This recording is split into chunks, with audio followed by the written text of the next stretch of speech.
Nous sommes vendredi 29 janvier 2021 à la une de cette édition de la mi-journée. Fin de séjour hier du président du Faso à Djibouti, 3 nouveaux accords entrant dans le cadre de la coopération bilatérale entre Djibouti et le Burkina Faso ont été signés.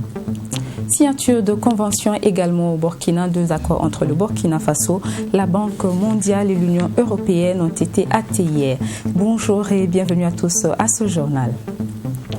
Fin de séjour hier en République djiboutienne pour le président du Faso, Roch-Marc Christian Kaboré, en visite officielle de 72 heures. Dans son carnet d'activité, il a assisté à la signature de 3 nouveaux accords, des accords matérialisés par les ministres des Affaires étrangères burkinabés et djiboutiens. Ces conventions favoriseront le développement des 2 pays dans les domaines de coopération bilatérale, culturelle et économique. Mamitriana Kamabou. L'axe Ouagadougou-Djibouti se porte bien et a été renforcé par la signature de 3 nouveaux accords de coopération à marge de la visite officielle du président du Faso, Roch-Marc Christian Kaboré à Djibouti. Ces accords entrent en droite ligne des visions des présidents djiboutiens et burkinabés sur les questions relatives au développement de l'Afrique, des relations entre leurs 2 États et leurs 2 peuples. Le premier est un accord cadre de coopération paraphé par le ministre des Affaires étrangères du Burkina Faso et son homologue de Djibouti et qui détermine un ensemble de secteurs dans lesquels les 2 pays entendent s'investir. L'accord cadre de coopération va permettre de regarder un peu l'ensemble des conditions de développement, je dirais, que nous pouvons mettre en place entre nos 2 pays. Le second accord porte sur la coopération culturelle et artistique. Avec cet accord, Djibouti peut bénéficier de l'expérience du Burkina Faso dans le domaine cinématographique, notamment avec le FESPACO. La promotion réciproque de nos liens culturels et artistiques n'est pas en reste. Cela nous a conduit à procéder également à la signature d'un accord en matière de coopération culturelle et artistique afin d'en faire un instrument de promotion et d'intégration culturelle entre les 2 peuples frères. Le dernier accord signé à Djibouti porte sur l'exemption de visas pour les passeports diplomatiques et de services. Cette première étape devrait permettre à terme d'envisager une extension de l'exemption de visa pour tout type de passeport.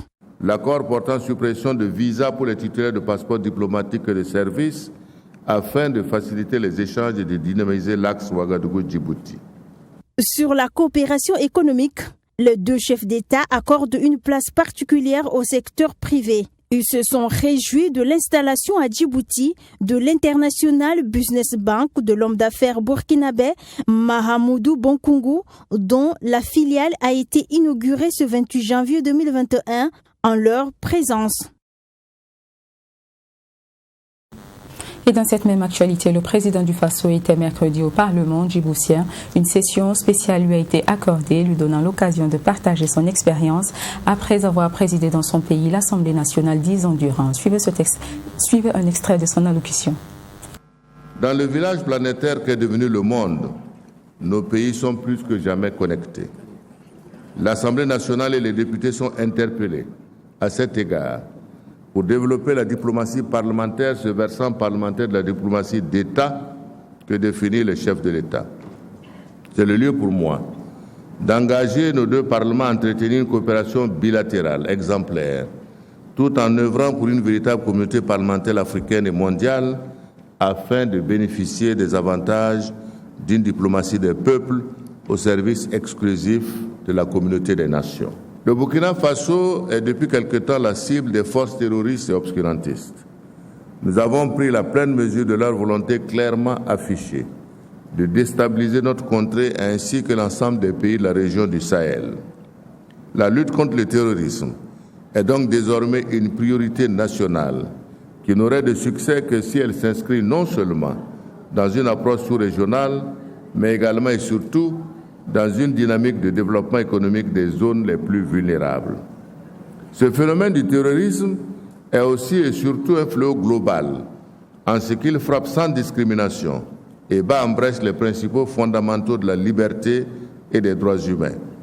Ainsi, il en appelle à une condamnation claire et ferme de tous et à une réponse collective efficace, faite de solidarité, de mutualisation de nos efforts et de nos moyens.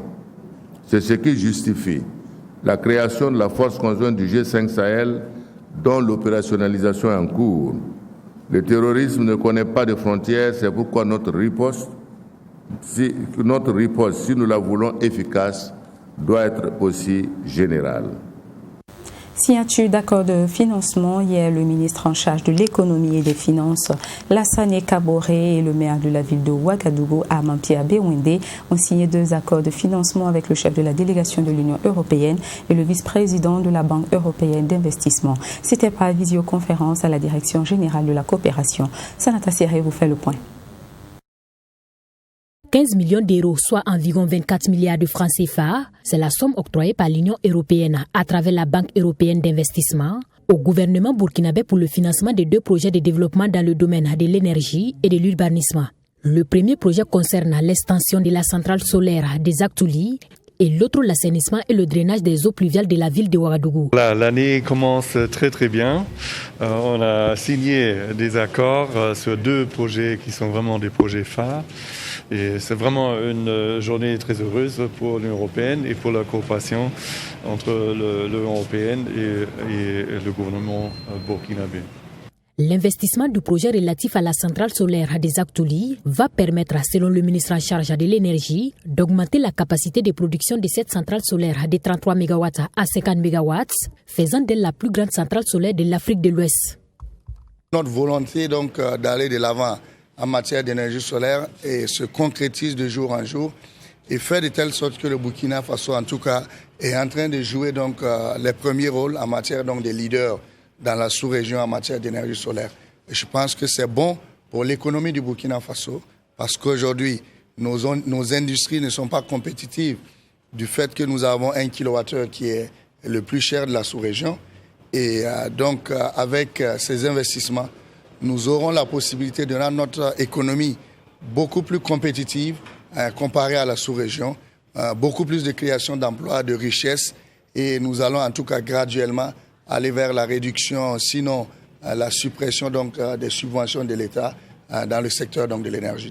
Quant au projet d'assainissement et de drainage de Ouagadougou, il consiste au drainage des eaux pluviales contre les inondations et au réaménagement urbain de la ville de Ouagadougou. L'assainissement est localisé essentiellement dans la centralité secondaire de Tanguin, qui est, comme vous le savez, on le dit d'habitude, Tanguin est proche de Ouaga, mais loin du centre-ville, à cause des problèmes de mobilité et des problèmes d'assainissement. Donc cela va nous permettre d'avoir un canal qui va drainer toutes les eaux de Tanguin vers l'exutoire principal de la ville, qui est le parc urbain Bangouégo. Et ce canal va avoir une longueur de 5 km et une largeur de 5 mètres à peu près, en moyenne. Le projet d'extension de la centrale solaire, faut-il le rappeler, a été financé à hauteur de 23 millions d'euros et celui d'assainissement et de drainage de la ville de Ouagadougou à hauteur de 39 millions d'euros, dont 15 millions d'euros financés sous forme de prêts de la Banque européenne d'investissement. Restons dans le domaine de la finance, mais à travers la littérature. Le manuel financier du financier burkinabé, ouvrage de Philippe Nion, a été dédicacé hier au cours d'un panel autour du thème « Principale innovation dans la gestion des finances publiques » impulsé par la loi organique relative aux lois de finances. L'œuvre se présente donc comme un guide des gestionnaires de finances publiques. Abdelhaïmini.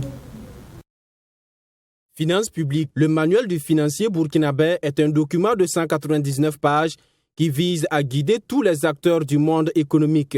Ce document divisé en 7 parties va permettre, selon l'auteur, de renforcer la bonne gouvernance financière en guidant les cadres de l'administration publique sur les procédures de gestion efficaces. Pour Philippe Nion, auteur du livre, cet ouvrage permet aux communs des mortels de comprendre le principe des finances publiques et aux praticiens de prendre conscience des innovations dans le domaine. Quand on parle de finances publiques, on croit que c'est réservé donc aux financiers. Et le souci à travers cet ouvrage, c'est vraiment diversifier la gestion des finances publiques, mettre à la disposition du public un document qui est lisible, adaptable et compréhensible. Et c'était vraiment cette motivation, mais aussi ressortir les principales innovations qui vont impacter dorénavant la gestion de nos finances publiques.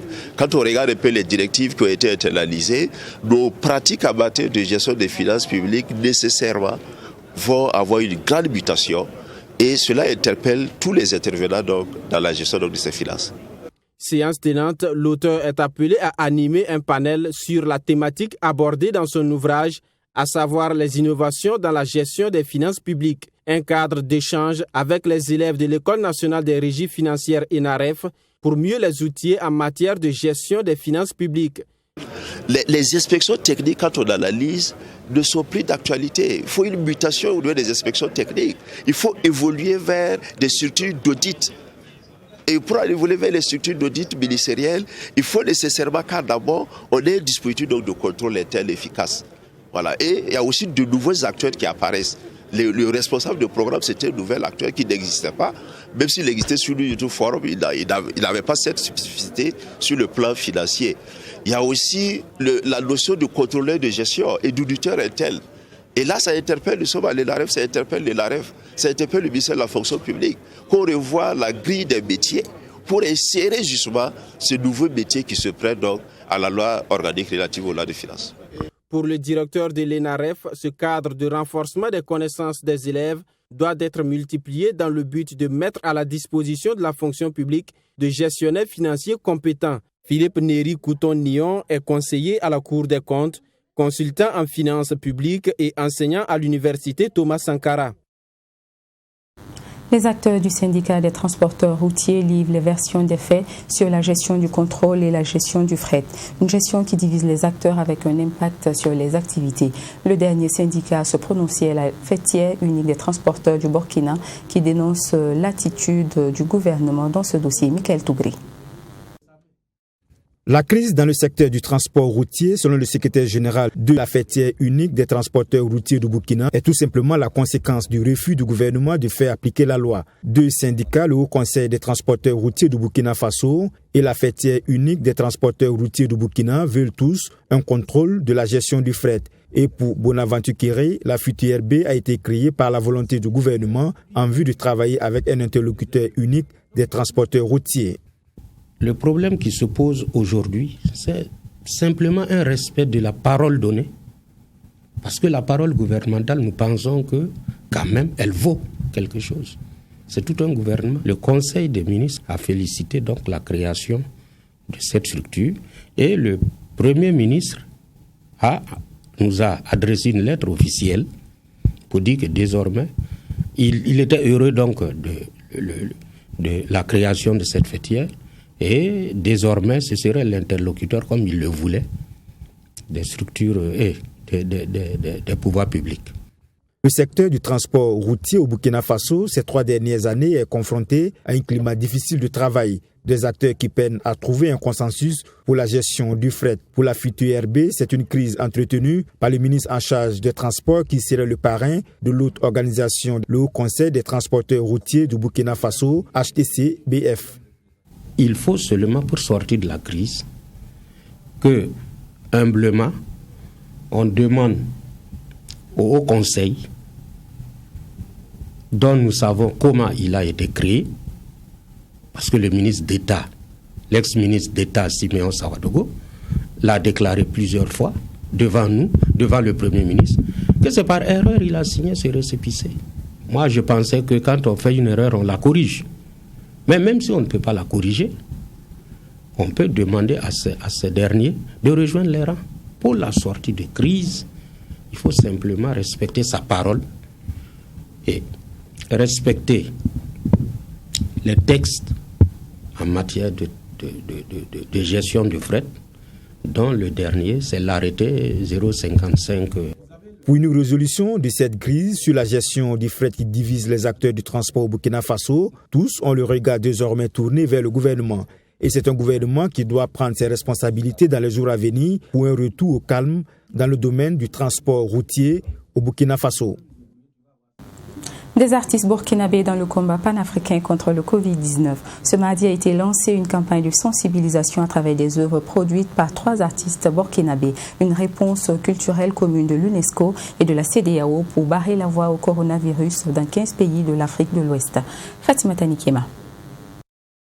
Patricia Minungu, artiste musicienne, Philomène Nanima, humoriste, et Don Sharp de Batoro, parolier, sont les 3 artistes burkinabés qui ont été retenus par la Commission nationale burkinabé pour l'UNESCO pour la campagne de sensibilisation dans le cadre de la réponse commune de l'UNESCO et la CEDEAO au Covid-19 dans les pays d'Afrique de l'Ouest. Chaque artiste dans son registre a proposé un contenu artistique qui a été présenté à la presse ce 26 janvier.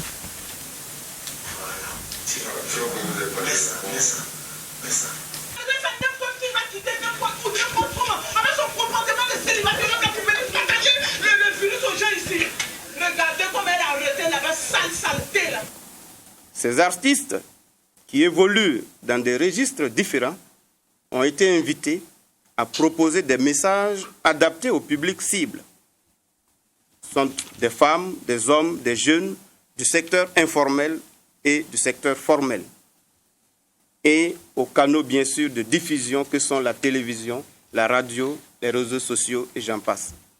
Cette conférence de presse a servi de cadre pour le lancement officiel de cette campagne de sensibilisation au niveau national. L'objectif était d'intéresser également les médias à la diffusion des différentes productions. Nous n'avons pas de sortie terrain à faire.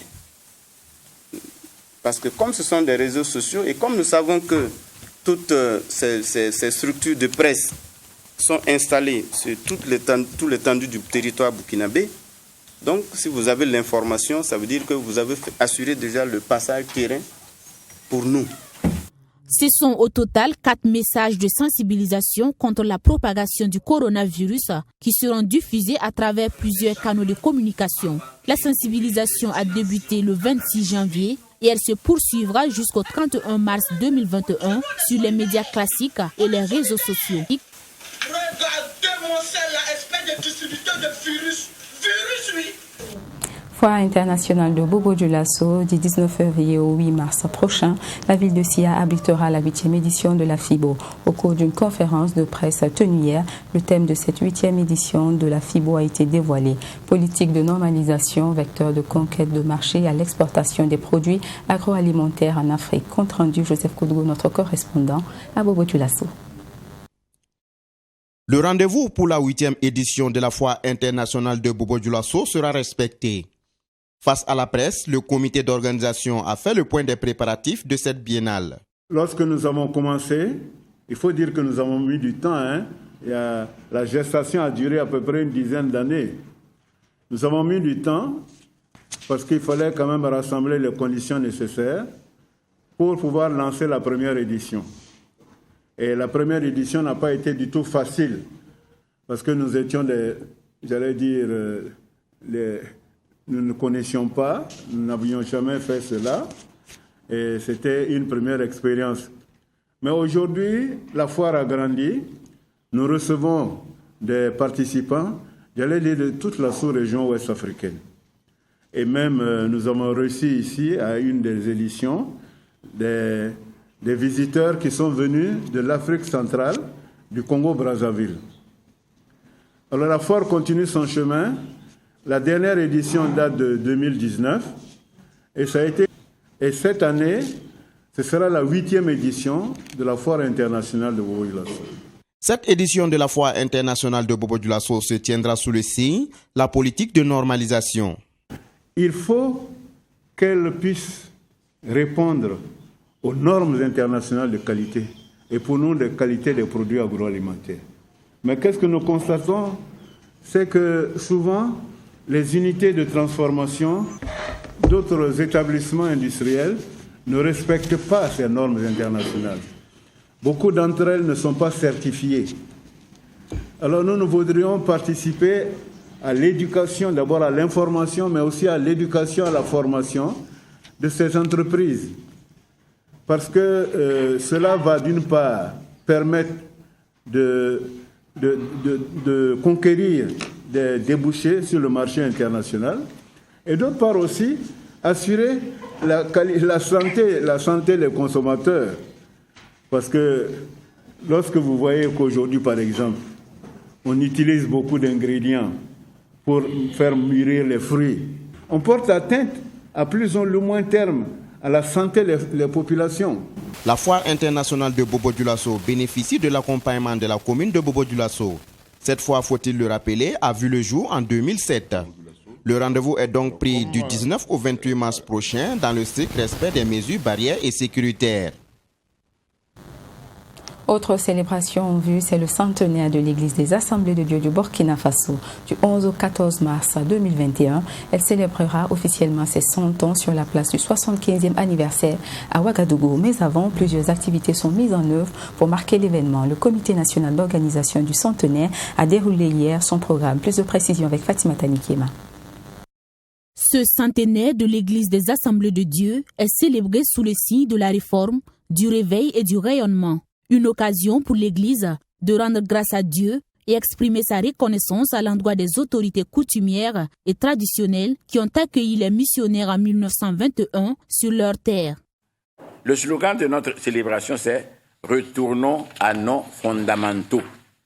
Il s'applique non seulement à l'Église qui doit mettre en pratique ce que son Seigneur a appelé le plus grand commandement, mais aussi à toute notre nation, dont les fondamentaux vers lesquels tout Burkinabé doit revenir est le vivre ensemble dans l'intégrité, le pardon, la fraternité, le respect, la considération de l'autre, l'amour de la patrie dans le dévouement. Avant la célébration officielle de cet événement, prévu du 11 au 14 mars 2021, plusieurs activités sont déjà mises en œuvre dans les églises évangéliques des Assemblées de Dieu. Comme quoi, la commémoration ne se résume pas seulement à l'aspect festif. Nous avons eu comme première activité les jeux bibliques des enfants, où les enfants apprennent des versets et participent à des compétitions au niveau des églises locales et au niveau des différentes divisions de l'église, de telle sorte que nous aurons une compétition nationale en mars. Donc ça, c'est la première activité. La deuxième, c'est ce que nous avons, comme le président du comité l'a dit, la route de la mission. Il s'agissait d'aller dans les différents foyers missionnaires, c'est-à-dire les missionnaires américains, français, mais aussi les missionnaires nationaux, pour aller visiter et dire merci aux autorités coutumières et administratives. Le thème consacré à la fête du centenaire des églises des Assemblées de Dieu est tiré de la Bible et dit ceci. Vous recevrez une puissance, le Saint-Esprit survenant sur vous, et vous serez mes témoins à Jérusalem, dans toute la Judée, dans la Samarie et jusqu'aux extrémités de la terre. Selon le comité d'organisation, la fête doit être célébrée dans chaque église et dans chaque cœur.